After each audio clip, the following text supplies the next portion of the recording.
chose que j'ai commencé à réaliser en prenant un peu de recul, c'est que quand je postais sur Instagram, je postais des vidéos de moi qui fait de l'escalade, je postais des posts humoristiques, j'essayais de faire rire, et je me rendais compte, bien que j'essaye de convaincre tout le monde que ça m'affecte pas ce que les gens pensent de moi, et que les likes, je m'en fiche, en fait, je les regardais quand même assez souvent. Je me disais, est-ce qu'il y a des gens qui ont commenté sur mon post ? Qu'est-ce que les gens pensent de ce que j'écris ? Qu'est-ce que les gens pensent de ce que je pense et que je mets en public ? Et quand j'ai vu ça dans mon cœur, quand ça s'est dévoilé, je me suis dit que mince, c'est pas qui je veux être. Ça m'aide pas à trouver ma valeur en Dieu plutôt que trouver ma valeur dans le regard des gens. Donc je me suis dit, ok, est-ce que vraiment ça sert à quelque chose que je continue ? Donc j'ai arrêté et ça fait 6 ans. Je ne le regrette pas du tout. Mais y a... les réseaux sociaux, je pense, marchent si bien. Et vous inquiétez pas, ça ne va pas être un message sur les réseaux sociaux. Il y en a qui s'inquiètent. Ah non, il va nous culpabiliser sur notre utilisation des réseaux sociaux. Vous inquiétez pas, je le ferai un autre jour, mais pas aujourd'hui. C'est pas le sujet. Mais les réseaux sociaux marchent si bien parce que ça vient répondre à notre besoin naturel en tant qu'être humain de plaire aux autres, tout simplement.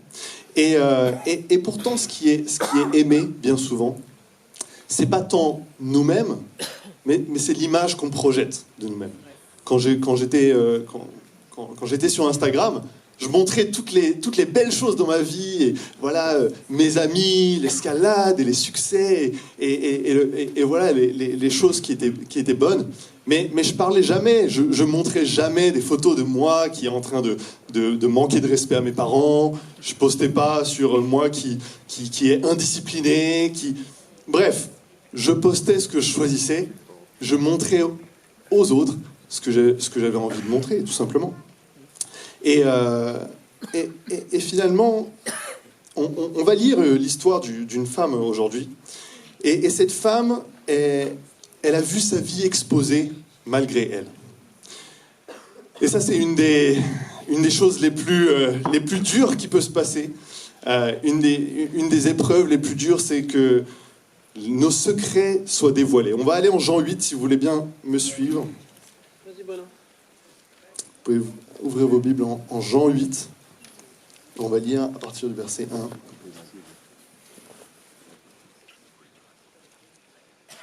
Jésus se rendit au mont des Oliviers. Mais dès le matin, il revint dans le temple. Et tout le peuple s'approcha de lui. Il s'assit et se mit à les enseigner. Alors les spécialistes de la loi et les pharisiens amenèrent une femme surprise en train de commettre un adultère.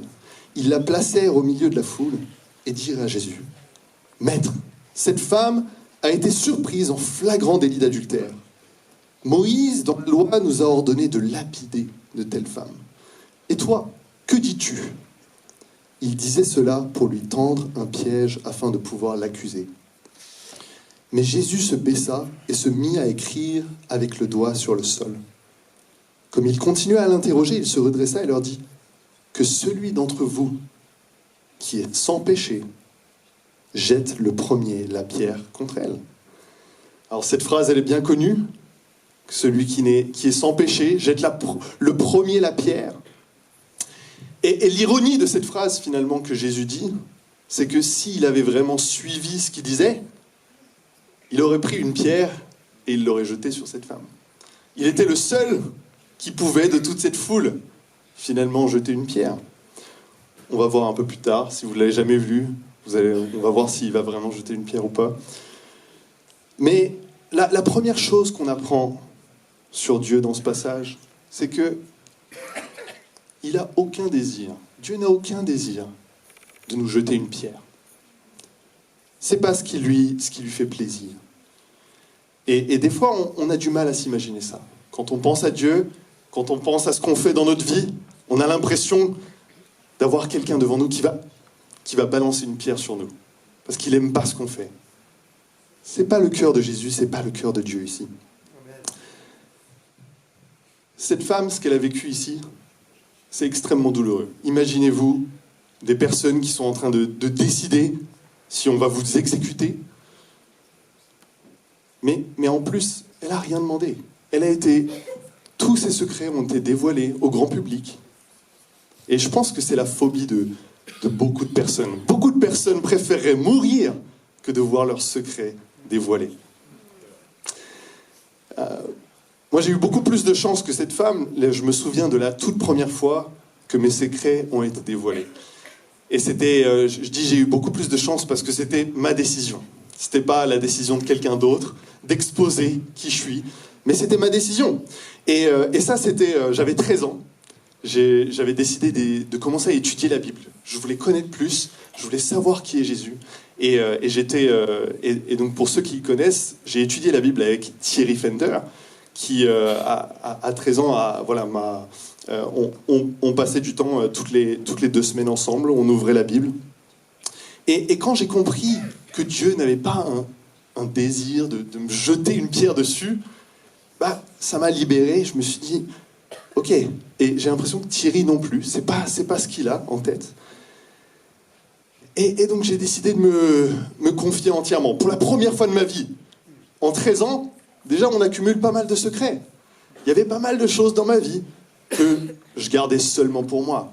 J'en aurais jamais parlé à mes parents, ni à mes amis, ni à personne d'autre, parce que j'avais honte. J'avais honte. À 13 ans, j'avais déjà commencé à regarder de la pornographie. Il y a des amis qui m'avaient montré ça, et c'était déjà très présent dans ma vie. Et donc c'était quelque chose que j'imaginais jamais partager avec d'autres personnes. Mais à ce moment-là, j'ai senti une telle confiance, et j'ai partagé. Et c'était libérateur. C'était incroyable. Et malheureusement, c'est que cet événement, c'était un événement d'une fois. C'est-à-dire que j'ai partagé ma vie, j'ai dévoilé qui j'étais, mais malheureusement, j'ai pas pris l'habitude d'être quelqu'un qui partage sa vie continuellement. Et au final, ce qui s'est passé, c'est que très, très rapidement, au fur et à mesure des mois, j'ai commencé à re-accepter de l'ombre dans ma vie, re-accepter des secrets, et re-accepter que les gens ne connaissent pas forcément entièrement, mais de montrer une image. Et au début, c'était des petites choses, pas grand-chose, mais au fur et à mesure des mois, j'ai commencé à vivre totalement une double vie. Et quand j'avais 15 ans, j'étais totalement une autre personne à l'école, une autre personne quand j'allais à l'église, une autre personne chez moi avec mes parents. C'était triste, je cachais une grosse partie de ma vie. Quand mes parents n'étaient pas là, j'invitais une fille chez moi, et puis voilà, j'avais des relations qui... je voulais juste pas en parler à d'autres personnes, je me sentais pas à l'aise, je faisais pas les bonnes choses, je faisais beaucoup de choses par égoïsme, et je voulais pas que les gens voient ça. Et donc à 15 ans, c'était vraiment la période la plus sombre de ma vie. Pour moi, j'étais isolé, j'étais seul, personne connaissait réellement qui j'étais. Et ça aurait vraiment pu être la fin pour moi spirituellement. Ça aurait pu être j'aurais pu très bien ne pas être devant vous ce matin, si ce n'était pour Dieu qui vraiment a envoyé une équipe de secours, qui, si vous connaissez la parabole, et j'étais comme la brebis perdue, et il est venu, il a tout lâché, il est venu me chercher au fond du puits que j'étais en train de moi-même creuser. Et je vais vous passer les détails de comment il l'a fait, mais en gros, pendant 2 mois, j'étais totalement retiré des gens, des relations dans mon école, tout ça, et j'étais que avec des chrétiens. Et Dieu a vraiment travaillé sur mon cœur, qui était dur. Mon cœur était dur. Je voulais pas entendre quoi que ce soit, je voulais faire à ma façon, et je me laissais pas toucher par l'amour de Dieu. Et Dieu m'a secouru, amen, et il a transpercé la carapace que j'avais construite autour de mon cœur, et j'ai décidé pour une seconde fois de venir à la lumière, et de revivre de manière à être connu par les gens autour de moi. C'était beaucoup plus douloureux que la première fois. Je me souviens rentrer chez moi et avoir cette peur de dire à mes parents je vous ai menti depuis 1 an, je vous montre une image, mais vous ne connaissez pas qui est le vrai Bruno. Et mes parents, moi je suis fils unique, je suis un peu le chouchou, voilà, il n'y a pas d'autres enfants. Il y a une confiance totale, je fais rien de mal. Enfin, bref. Et donc, leur dire, un peu briser cette image que j'avais essayé de former, en tout cas c'est ce que je pensais dans leur tête. C'était un moment difficile. Et donc, j'ai parlé à mes parents, ils ont eu beaucoup de grâce envers moi. Et en fait, ils étaient plutôt heureux que, on peut enfin avoir une vraie relation. Avec le vrai Bruno. Et pas avec... On veut pas que tu nous montres quelqu'un de parfait. Et oui, la confiance a dû se reconstruire, ça a pris un peu de temps, mais franchement, c'était vraiment pour le mieux. Je me sentais enfin revivre. J'étais plus sans cesse dans une double vie, dans un mensonge, et j'étais enfin libéré. Je pouvais être moi-même avec les autres, plus de secrets qui me rongent, plus d'images à tenir, une pression qui s'enlève. Lisons à partir du verset 8 à 11. Puis il se baissa de nouveau et se remit à écrire sur le sol. Quand ils entendirent cela, accusés par leur conscience, ils se retirèrent un à un, à commencer par les plus âgés et jusqu'au dernier. Jésus resta seul avec la femme qui était là au milieu. Alors il se redressa, et ne voyant qu'elle, il lui dit « Femme, où sont ceux qui t'accusent ? Personne ne t'a donc condamné ?» Elle répondit « Personne, Seigneur. » Jésus lui dit « Moi non plus, je ne te condamne pas. Vas-y, et désormais, ne pêche plus. » Je ne te condamne pas. Si j'ai pu parler de qui j'étais vraiment, il faut bien comprendre que c'est grâce à Jésus. Parce que dans le monde, ce que je vois autour de moi, à l'école, au travail, sur les réseaux, quand on montre un peu de faiblesse, quand on ose parler de ce qu'on a fait, de ce qui est un peu honteux, on se fait lapider. Quand je regarde c'est fou de voir chaque semaine des célébrités dont on découvre des nouvelles choses. Ils sont comme cette femme. On découvre que cet homme, il a fait ça, ou cette femme a fait ça, cet homme politique, cette actrice, bref. Et l'acharnement qu'il y a sur ces personnes-là. Tout le monde est obligé de répondre comme si ils étaient parfaits. Et on leur dit, mais comment t'as pu faire ça ? Mais t'es un homme horrible, t'es une femme horrible. Pourquoi ? Parce que si on ne réagit pas, finalement, ce qu'on est en train de dire, c'est « Moi aussi, je pourrais faire ça. Moi aussi, je suis pécheur. » Et ça, c'est juste pas possible pour le monde. Et donc, si j'ai réussi, c'est vraiment parce que j'ai trouvé en Jésus quelqu'un qui réagissait différemment, comme dans cette histoire. Quelqu'un qui ne voulait pas me lapider, quelqu'un qui ne voulait pas me jeter une pierre. Et j'ai trouvé dans l'église, dans son église, des personnes qui ne me faisaient pas sentir comme si j'étais horrible, comme si j'étais différent parce que j'avais des péchés, qui étaient ouverts sur leur propre vie et qui m'aimaient, même s'ils connaissaient les parties les plus sombres de ma vie. Et ça, je suis vraiment reconnaissant pour ça. Jésus, il nous donne une porte de sortie vers ce monde où on joue un jeu de rôle tous. On porte tous des masques. Et Jésus offre la possibilité d'enlever ce masque et d'être vraiment qui on est. Si lui qui est parfait, il nous accepte malgré nos fautes, alors peu importe ce que les autres pensent. Ils ne sont même pas parfaits, donc peu importe ce qu'ils pensent. Donc oui, à 15 ans, c'était le moment dans ma vie où j'ai vécu le plus longtemps une double vie dans les ténèbres. Mais ce n'était pas le seul moment dans ma vie où j'ai été tenté d'accepter des ténèbres dans ma vie, si on peut dire ça comme ça. À plusieurs reprises, j'étais tenté de me dire non, ok, ça je veux pas en parler, je vais jamais en parler. Une fois dont quelques-uns se souviennent bien, Je parle de Adrien, Louis, les créateurs. Je sortais avec Margot en 2020 et c'était le confinement, pour ceux qui se souviennent. Il y avait une sorte de virus qui circulait. Et à ce moment-là, en fait, avec Margot, on essayait de trouver des moyens de passer du temps ensemble à distance. Et en fait, quand Margot, on avait trouvé un jeu à jouer ensemble, un jeu vidéo, et avec mes connaissances informatiques, voilà, j'ai dit à Margot, tiens, si tu rentres cette commande dans ton ordinateur, je pourrais t'envoyer le fichier du jeu vidéo, et comme ça on pourra jouer ensemble. Et j'avais le cœur innocent à ce moment-là, mais tout de suite, ce que j'ai pensé au moment où Margot a rentré la commande, c'est oui, ça me permet de lui envoyer le jeu vidéo, mais j'ai aussi accès à tout ce qu'il y a sur son ordi. Et là, il y avait un peu un choix qui est venu dans mon cœur.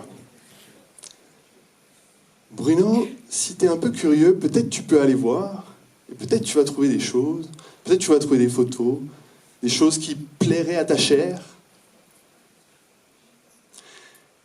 J'ai hésité, j'avais pas mal de temps pour hésiter, le téléchargement était long, et j'ai décidé de tout télécharger.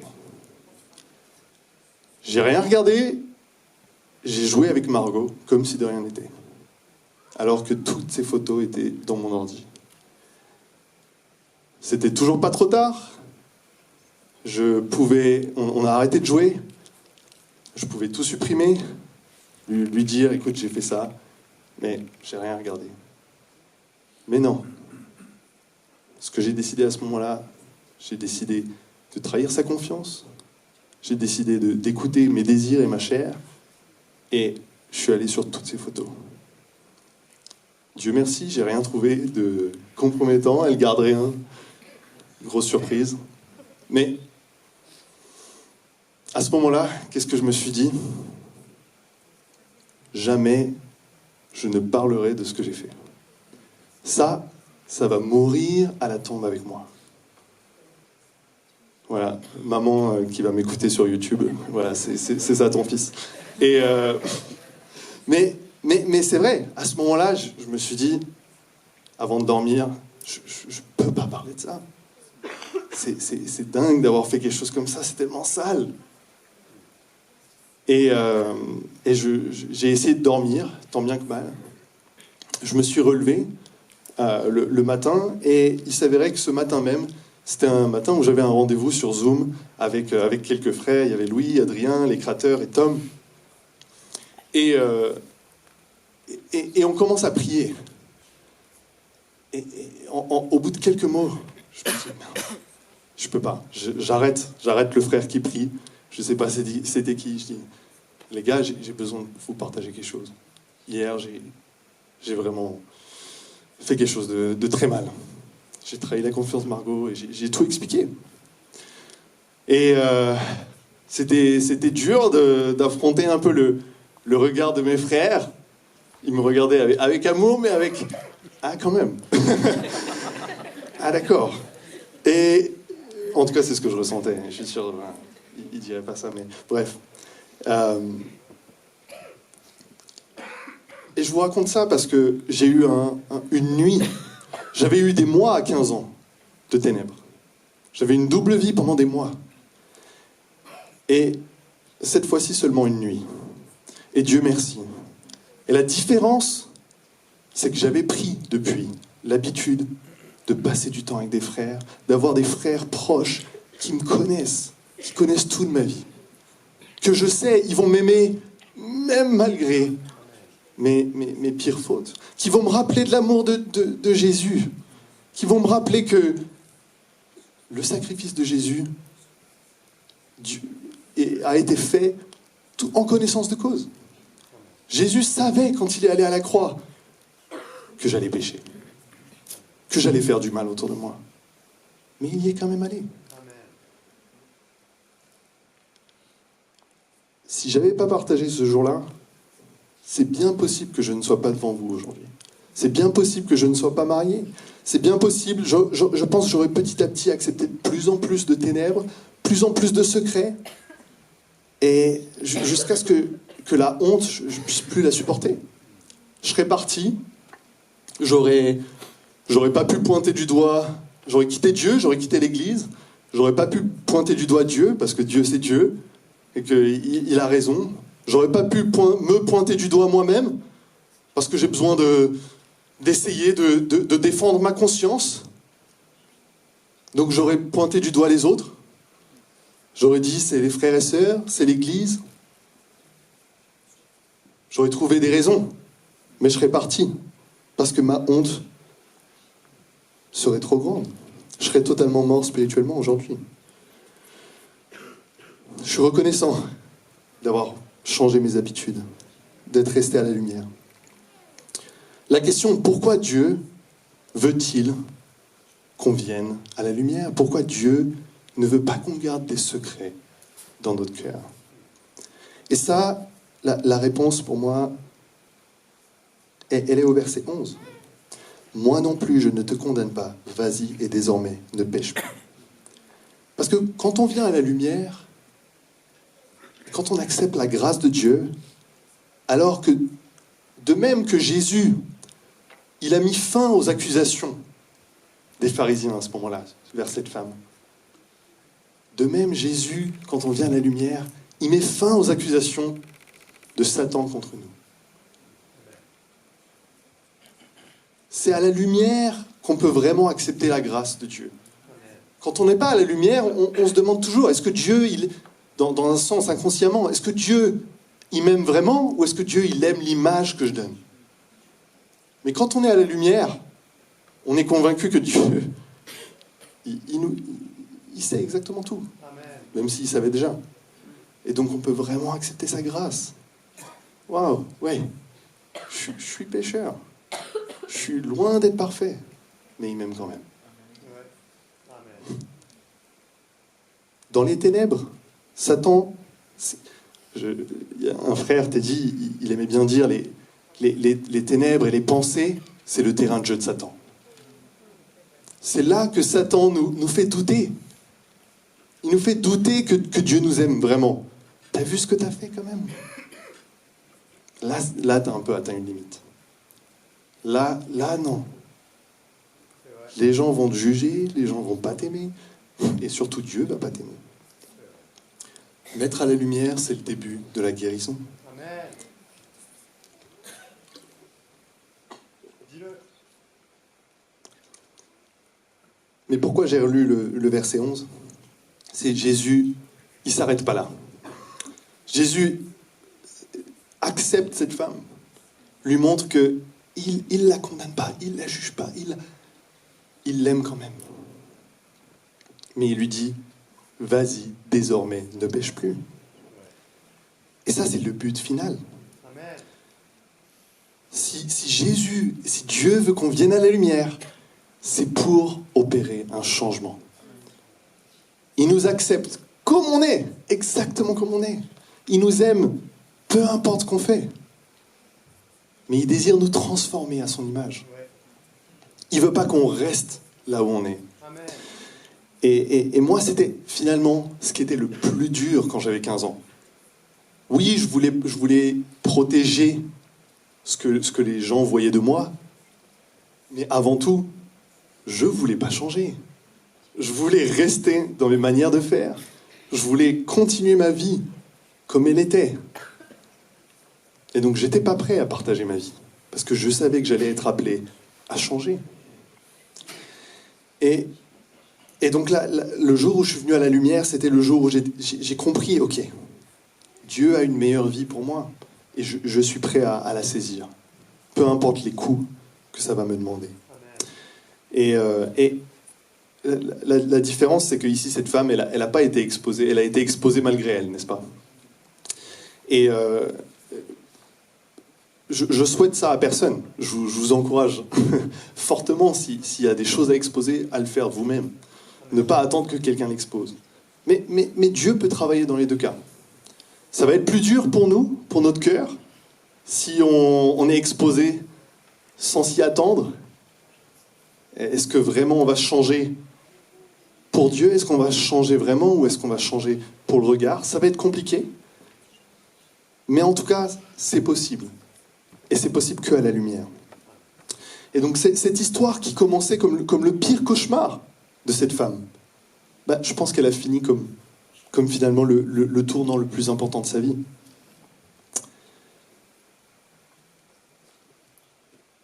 Je vais conclure en vous disant, si c'est la première fois que vous venez, ou vous venez depuis pas très longtemps, la bonne nouvelle que je veux vous communiquer ce matin, c'est que vous n'avez plus besoin de vous cacher. Dieu, il n'a aucun désir de vous jeter des pierres, et d'ailleurs, nous non plus. On est une famille, ici, et on s'efforce tant bien que mal au lieu de pointer du doigt les autres, à se pointer du doigt. Je dis bien tant bien que mal. On fait du mieux qu'on peut, mais c'est ça qu'on veut. Et on essaye de se présenter les uns aux autres avec honnêteté, à ne pas montrer une image de nous-mêmes. Parce que finalement, en tant que chrétien, on n'est pas une communauté de personnes qui prétendent ne plus pécher. On est une communauté de personnes qui savent qu'elles pêchent encore, mais ça va parce qu'elles savent qu'elles sont aimées par Dieu. On sait qu'on est aimé par Dieu. Et je sais, des fois, on a tendance à devenir une communauté de personnes qui prétendent ne plus pécher. Et alors on devient hypocrite, on devient un endroit où les gens viennent et se sentent. Mais c'est qui ces gens? Mais ils sont trop parfaits, ils sont trop incroyables. Je ne peux pas être avec eux. Je me sens trop mal par rapport à eux. Et ça, c'est triste, si on en est là. C'est pas ce qu'est l'Église de Dieu.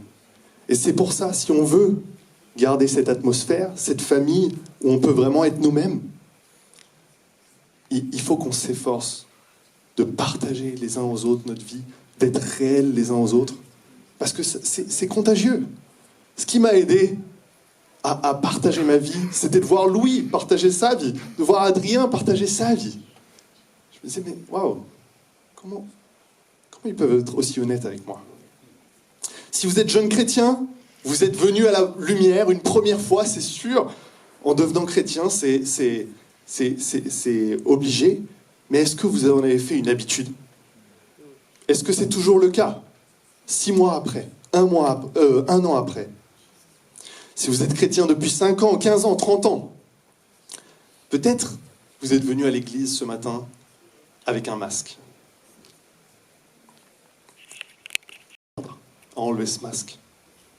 C'est vrai, des fois, on a beaucoup à perdre. Si vous avez, dans le secret, volé à votre entreprise, enlever le masque pourrait dire aller en prison. Si vous avez trompé votre femme ou votre mari, enlever le masque, ça risque un divorce, en effet. C'est une question que je me pose. Si un jour je pêche gravement, est-ce que je vais mentir pour essayer de garder mon travail? Je suis à plein temps pour l'église. Pour essayer de préserver mon mariage, entre guillemets? Ou est-ce que la relation avec mon Père Céleste, celui qui a envoyé son propre Fils unique pour moi, est plus important que tout ça? J'ai besoin de me poser cette question. J'ai besoin de me préparer si un jour ça arrivait. J'espère pas. Venir à la lumière, c'est pas ça. Si on est infidèle, c'est pas venir à la lumière qui va briser votre mariage. Vous avez brisé votre mariage en étant infidèle. Dieu sait déjà tout. Il savait que vous alliez faire du bien et que vous alliez faire du mal. Et pourtant, il a quand même donné son Fils pour vous. En connaissance de cause. Il connaît vos péchés mieux que quiconque, et pourtant, il vous aime mieux que quiconque aussi. Donc, je vous supplie, aujourd'hui, si vous avez un masque, enlevez le masque. vous n'avez pas besoin ici. Préférez votre relation avec votre Père Céleste à quoi que ce soit vous avez sur cette terre. Je vais finir avec un passage en Ézéchiel 33, 11. « Dis-leur, aussi vrai que je suis vivant, déclare le Seigneur, l'Éternel, je ne prends pas plaisir à voir le méchant mourir, mais à le voir changer de conduite et vivre. Renoncez, renoncez à votre mauvaise conduite. Pourquoi devriez-vous mourir, communauté d'Israël ?